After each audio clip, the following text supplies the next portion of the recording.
I was one person in a group of 20 that was selected to do the study, to come up with all the concepts and whatever we could for the LEM.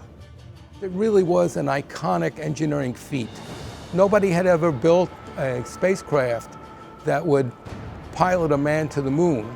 And they had to throw out what they knew about designing aircraft. They were certainly hand-built. There was nothing about it that was productionized. You couldn't say, you know, we had 10 of these or 10 of anything that you're looking at behind me.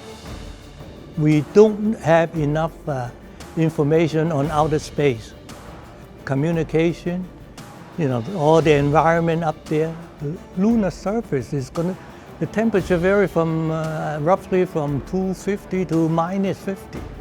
Every part on that LEM had to be checked. The idea was that while this LEM was sitting inside the Saturn V rocket and it had to withstand 10 Gs of force, we wanted to make sure that during its liftoff, nothing would break.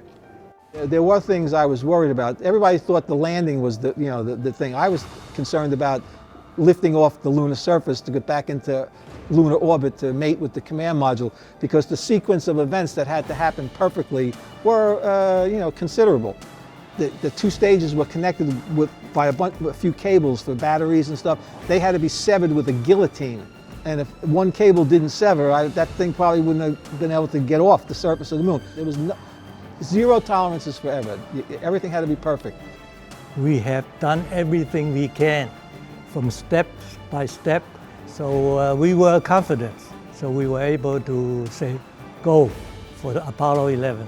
At this time, I'd like to introduce the astronaut crew for the Apollo 11 mission.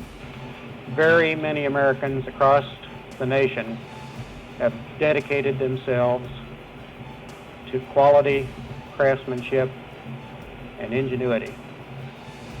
I'm sure this American ingenuity and American craftsmanship has given us the best equipment.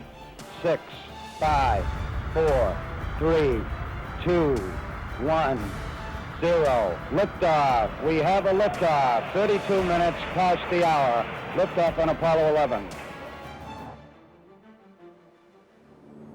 That feeling of seeing Armstrong put his foot on the ground and knowing exactly how he did it.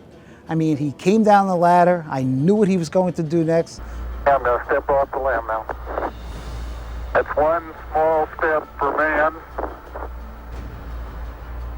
one giant leap for mankind. I mean, I worked there, my brains off. It was incredible. And when I saw that LEM land on that moon, nothing could beat that.